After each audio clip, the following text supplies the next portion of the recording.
I could imagine, like I wouldn't at this stage.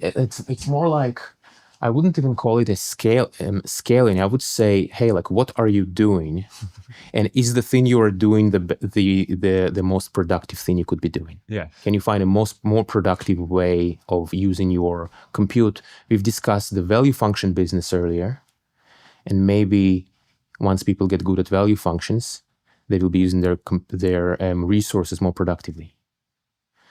And if you find a whole other way of training models, you could say, is this scaling or is it just using your resources? I think it becomes a little bit ambiguous in a sense that when people were in the age of research, back then it was like people say, hey, let's try this and this and this. Let's try that and that and that. Oh, look, something interesting is happening. And I think there will be a return to that. So if we're back in the era of research, stepping back, what is the part of the recipe that we need to think most about? When you say value function, people are already trying the current recipe, but then having LLM as a judge and so forth.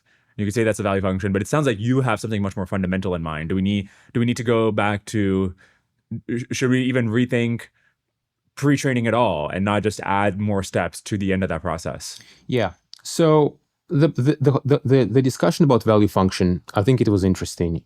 I want to emphasize that I think the value function is something like, it's going to make our realm more efficient.